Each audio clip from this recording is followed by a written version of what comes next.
welcome you to our gathering this morning on the fifth Sunday of the season of Epiphany, and at this time when we are observing Black History Month.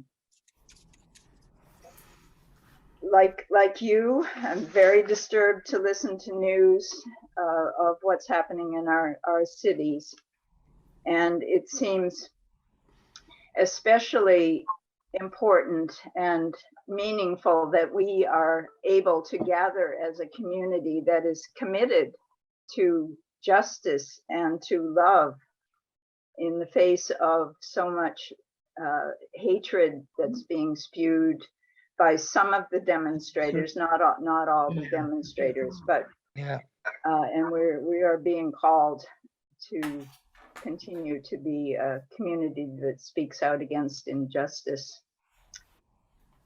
So welcome everyone. A reminder, of course, that the service is being recorded except for the time of the prayers.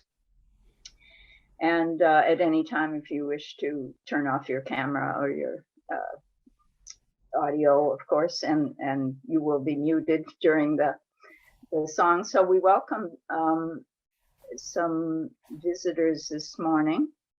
And if you or anyone wishes to reach out to our priest on staff, Diane Mesh,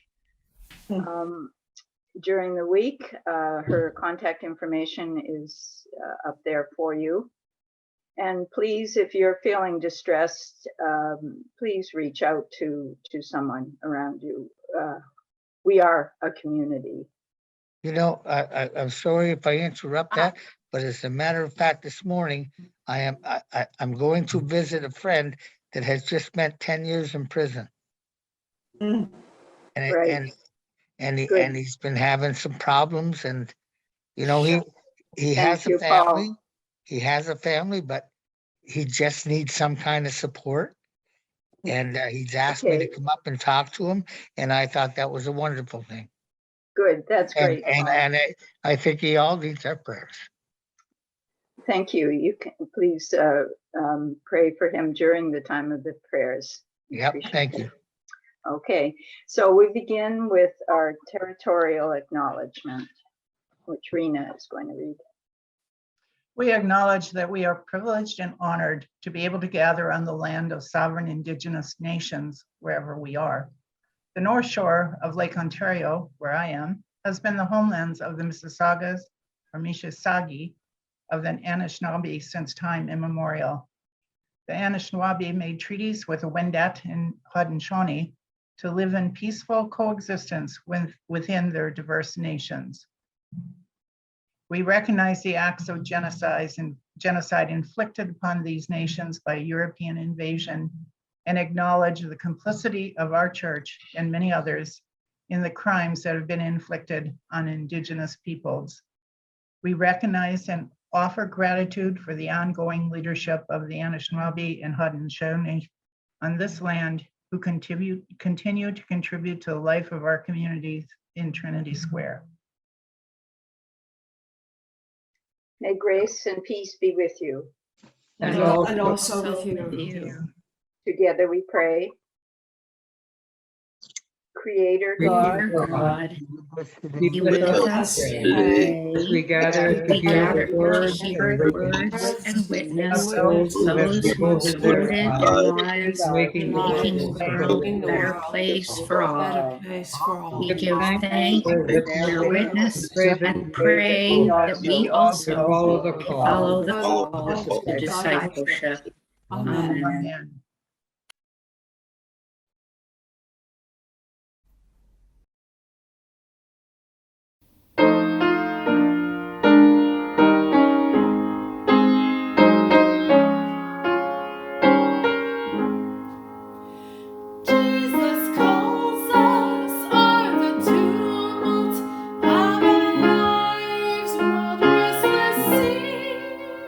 Day by day, his clear voice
The words of Martin Luther King Jr.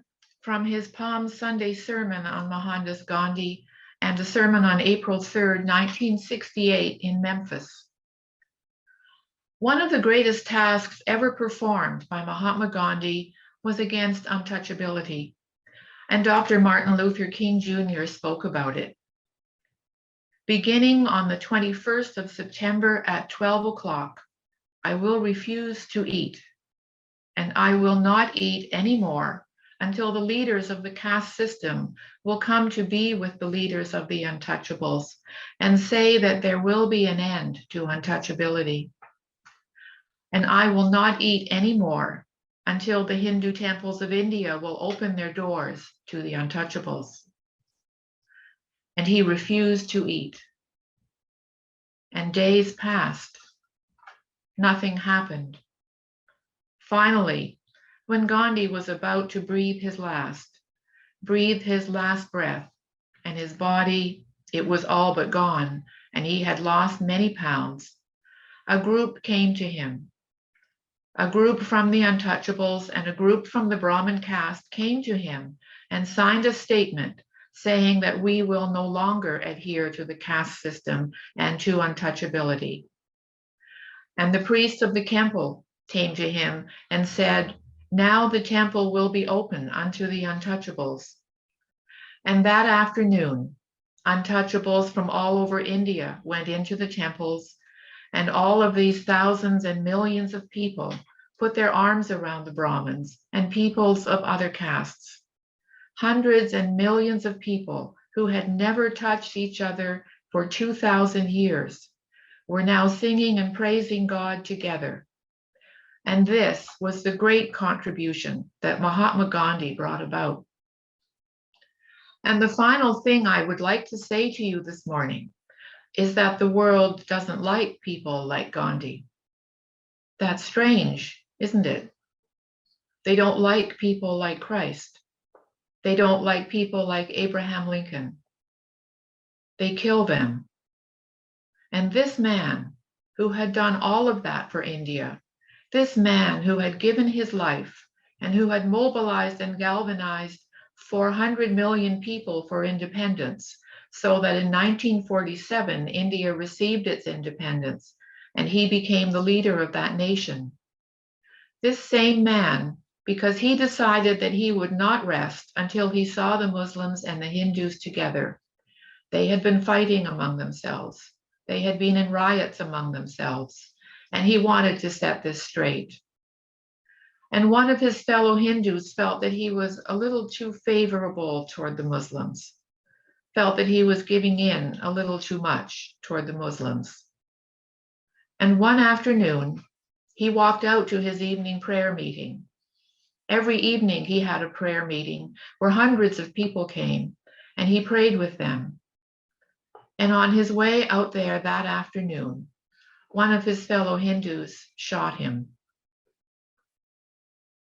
And what happened to Dr. Martin Luther King Jr.? The day before he was assassinated, in his sermon in Memphis on April 3rd, King said, well, I don't know what will happen now. We've got difficult days ahead, but it doesn't matter with me now because I've been to the mountaintop and I don't mind. Like anybody, I would like to live a long life. Longevity has its place, but I'm not concerned about that now. I just want to do God's will. And He's allowed me to go up the mountain. And I've looked over and I've seen the promised land. I may not get there with you, but I want you to know tonight that we as a people will get to the promised land. And I'm happy tonight. I'm not worried about anything. I'm not fearing any man. Mine eyes have seen the glory of the coming of the Lord. A reading from a prophet and martyr in our time. Thanks. Thanks be to God.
reading from the Gospel according to Luke. Once, while Jesus was standing beside the lake of Gennesaret, and the crowd was pressing in on him to hear the word of God, he saw two boats there at the shore of the lake. The fishermen had gone out of them and were washing their nets. Jesus got into one of the boats, the one belonging to Simon, and asked him to put out a little way from the shore. Then Jesus sat down and taught the crowd from the boats. After speaking, Jesus said to Simon, "Put out into the deep water and let down your nets for a catch." Simon answered, "Master, we have worked all night long, but have caught nothing. Yet, if you say so, I will let down the nets." When they had done this, they caught so many fish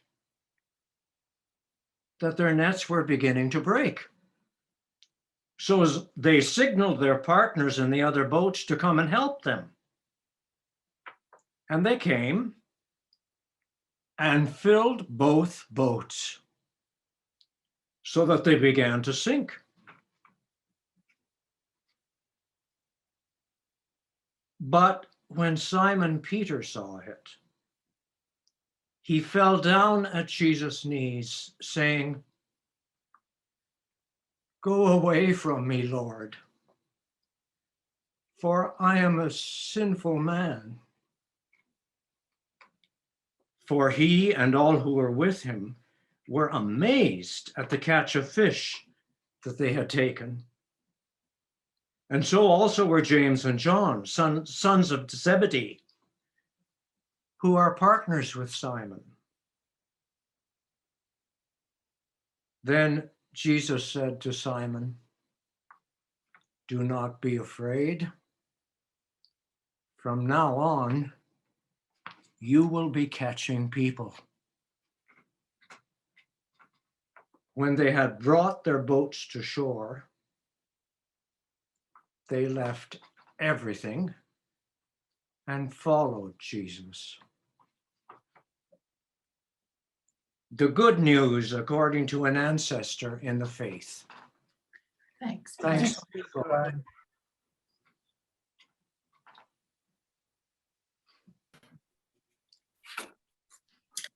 Good morning, everyone. Good morning. So I've called my talk today, and I offer it humbly, "Following Our Call, and Then What?" In Luke's gospel, this is not Simon's first encounter with Jesus.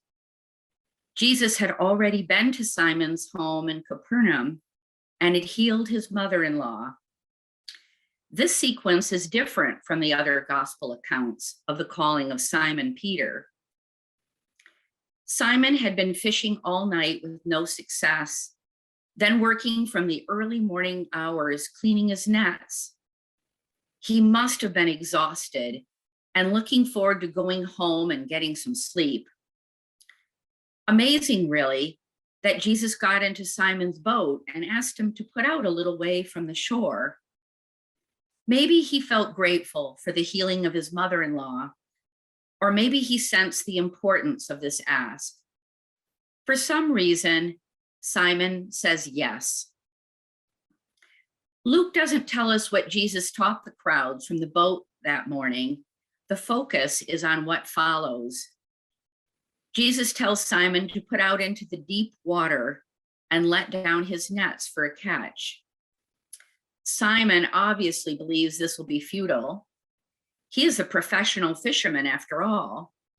We can almost hear the exasperation in his voice when he responds, "Master, we have worked all night, but have caught nothing." But then he continues, "Yet if you say so, I will let down the nets."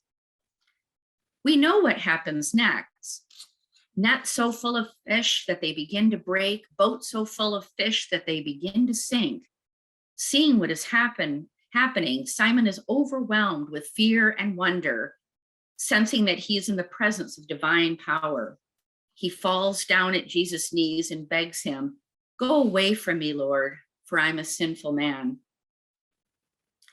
Jesus responds to Simon by saying, "Do not be afraid. From now on, you will be catching people." The Greek word for catching used here, zogron, is rare in the New Testament, but means to catch alive. Of course, fishing with nets was a matter of catching fish alive, but those live fish would soon be dead. Hopefully, we, the ones who have been caught alive, will feel increasingly alive with the Spirit, who empowers us with her power. Simon, James, and John all leave their boats and fishing and followed him, leaving their boatload of fish behind. Sometimes being called is like that. Whether we attribute the call to God or some grand mission on behalf of the world, sometimes it is like an explosion of joy and certainty, of clarity and overwhelming love. Sometimes the calls are quieter, but lead us toward a new path. One thing to remember, though, is that amazing call that my boat is now full to overflowing with fish. Exuberance of awe and joy doesn't last. Maybe we are gifted with a few moments, days, even years, but inevitably the light fades and we are left to trudge forward. But more on that later. For now, just remember that even though Simon Peter had these amazing experiences of the healing of his mother-in-law, the tremendous catch of fish, and then followed Jesus unreservedly, he denied he knew Jesus 3 times, fell into terrible fear and despair. And then after years of ministry, some of which were undoubtedly hard, faced his own crucifixion. The excerpts from Dr. Martin Luther King's sermons first point to the great calling of Gandhi, who risked his own life speaking out about the injustice of untouchability and was ultimately killed for the stand. Surprising in some ways, this was what got him killed, rather than his courageous stance against British colonialism, which is usually the narrative about Gandhi. The second excerpt highlights King's own inspirational calling.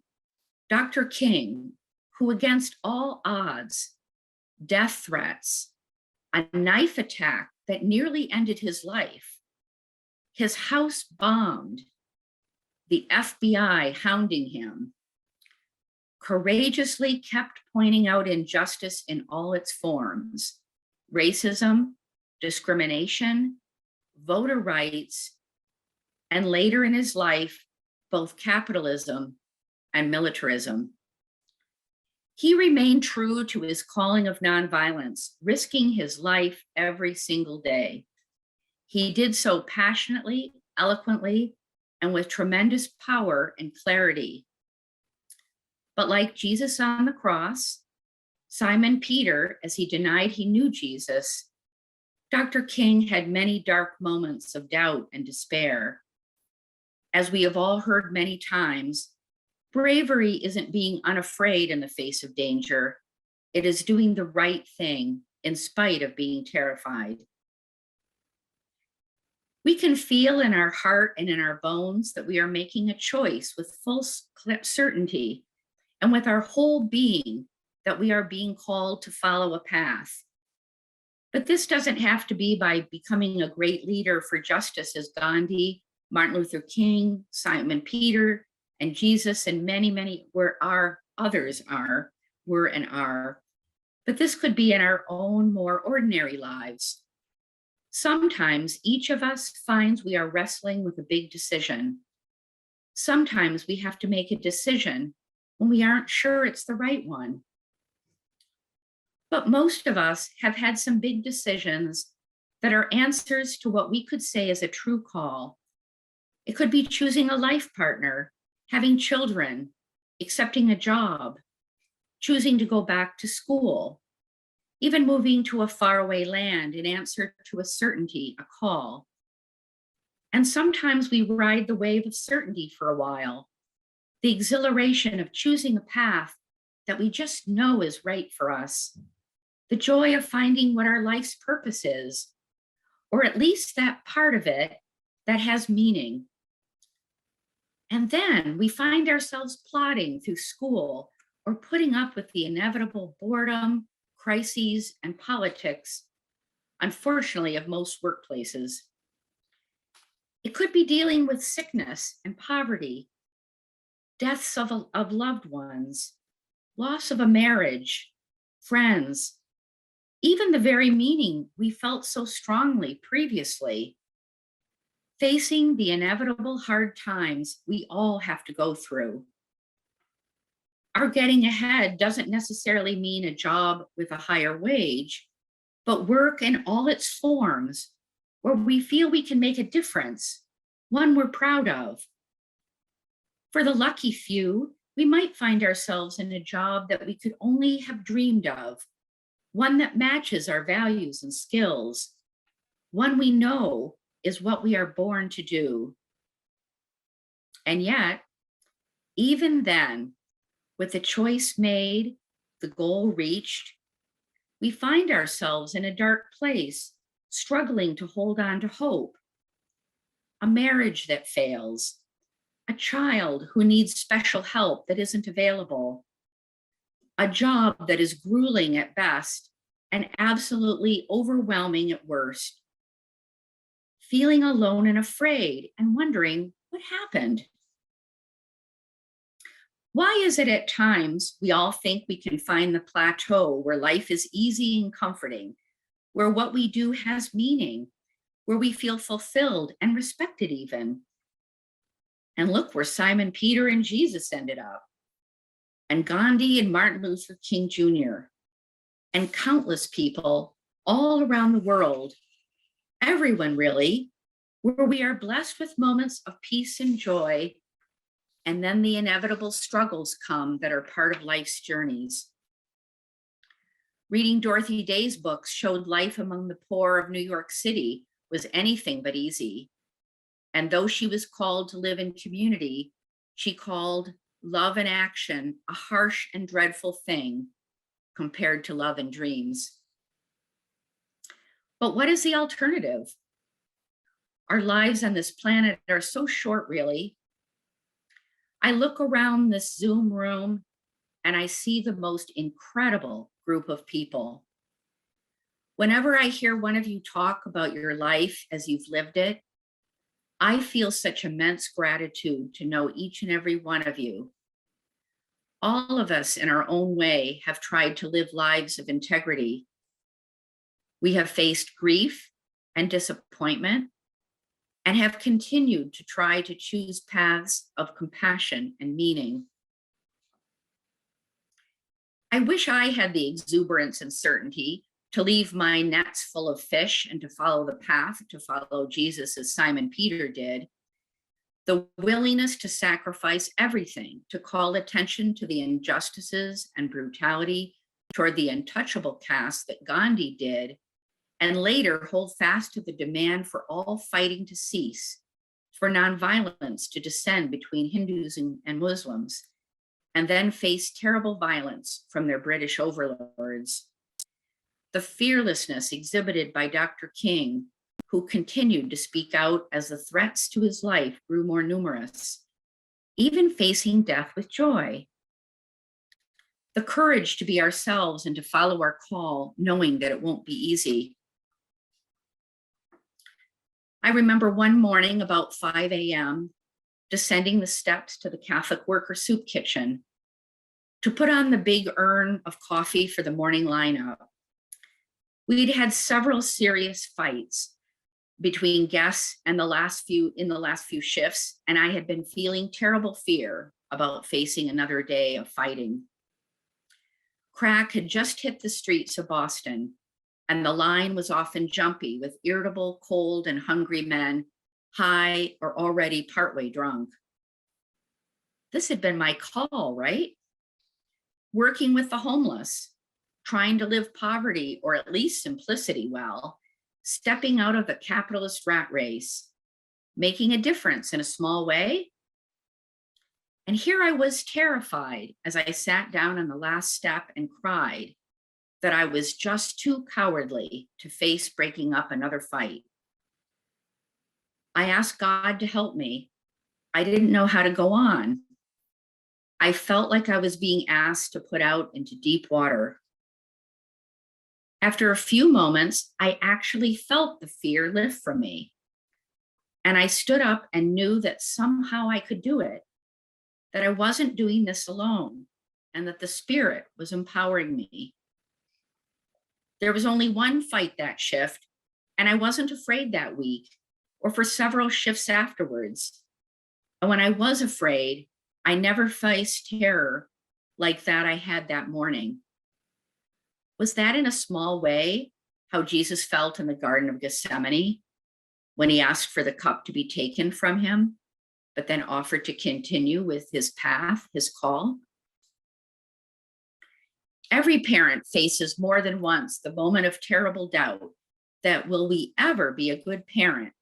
The middle of the night exhaustion when you shuffle down the hall towards a crying, hungry child, or one who is sick and waking up yet again. Not only the exhaustion, but the loneliness of feeling not being good enough.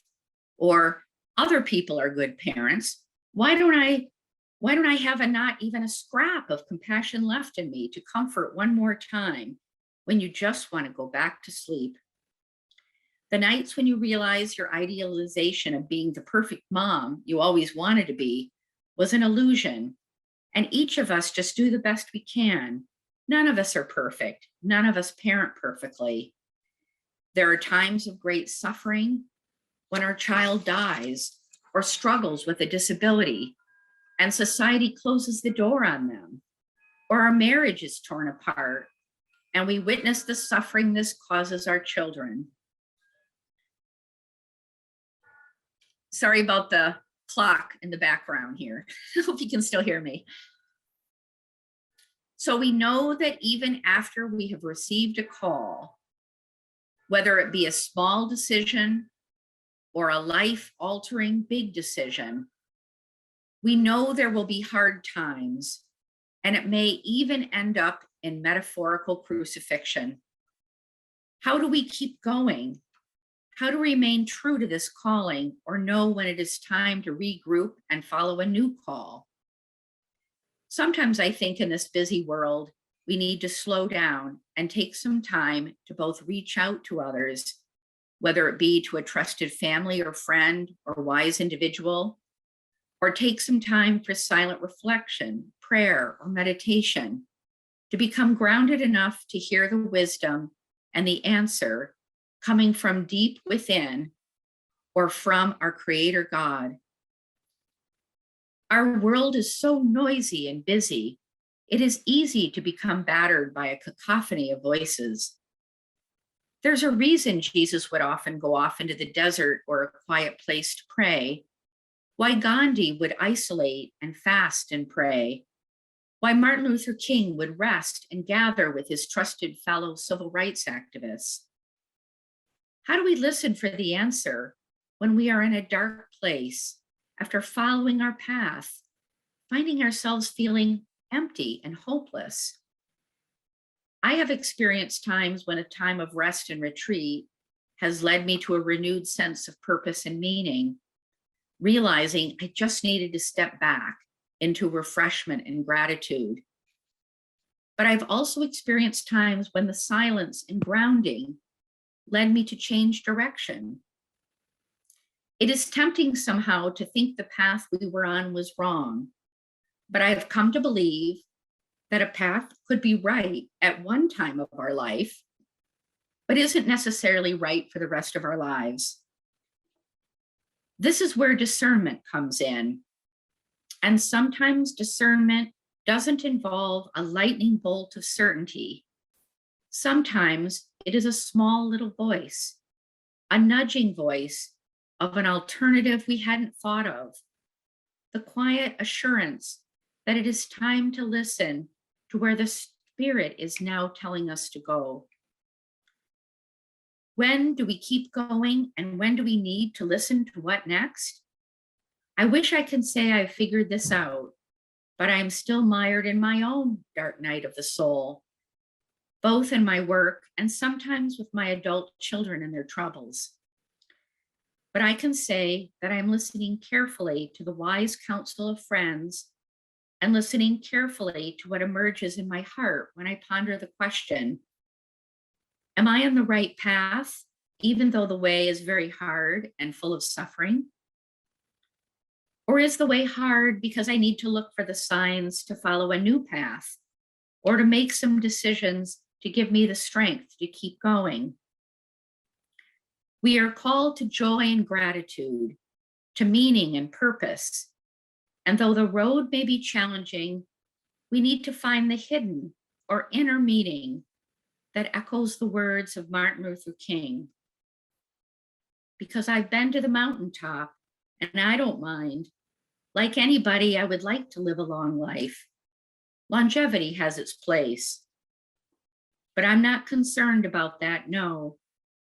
I just want to do God's will. Thank you to all of you.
O God in God in heaven, Mother Mother Father of to us all, may your May name your be name holy. May your will come to be to be on on earth earth as as in in heaven. heaven. Give Give us us the bread that we need we for need for today. today. Forgive Forgive us our our sins sins as as we we forgive forgive the sins of others. others. strengthen us in in time of of testing, and and free us Yes. from the powers of evil, evil, For the for the realm glorious realm realm of justice and peace is yours, and and has has come come in in the the power of love, love, of love, known known now now and forever. forever. Amen. Amen.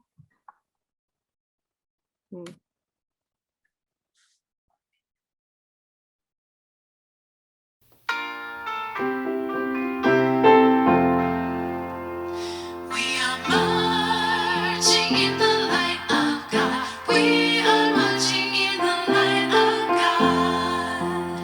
We are marching in the light of God. We are marching in the light of God. We are marching, marching, we are marching, marching, we are marching in the light of God. We are marching, marching, we are marching, we are marching in the light of God. Siya habakukan yang kwengkos, siya habakukan yang kwengkos, siya habakukan yang kwengkos, siya habakukan yang kwengkos, yang kwengkos, siya hamba, siya hamba, siya habakukan yang kwengkos, yang kwengkos, siya hamba, siya hamba, siya habakukan yang kwengkos. We are dancing in the light of God. We are dancing in the light of God.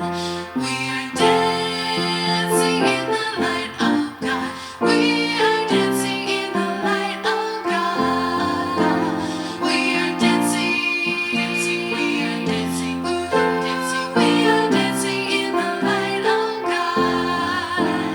We are dancing, dancing, we are dancing, dancing, we are dancing in the light of God. Siya habakukan yang kwengkos, siya habakukan yang kwengkos, siya habakukan yang kwengkos, siya habakukan yang kwengkos, siya hamba, siya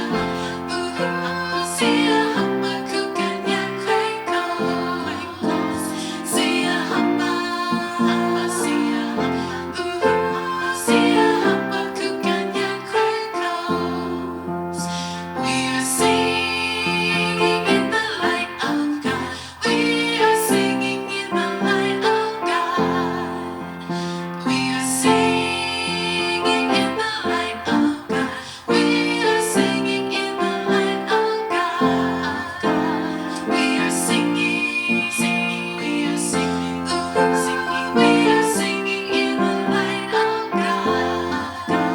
We are singing, singing, we are singing, singing, we are singing in the light of God.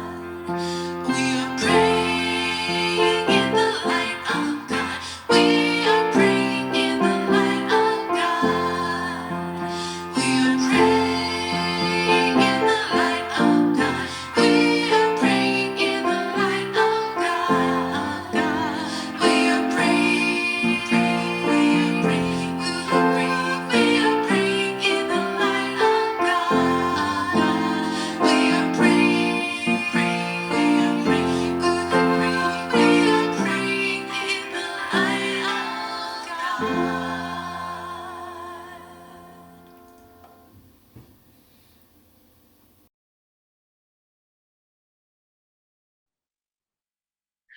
Glory to God. whose power Power is working in working in us, us and and do do infinitely infinitely more more than we That can we ask ask or or ask or imagine. Glory to Glory God to God, God, from generation generation to generation, generation, the the church church, in Christ Jesus Jesus. forever and ever. ever. Amen. Amen. Amen. Go forth in peace to love and serve. Thanks be Thanks to to God. God. Thank you, God.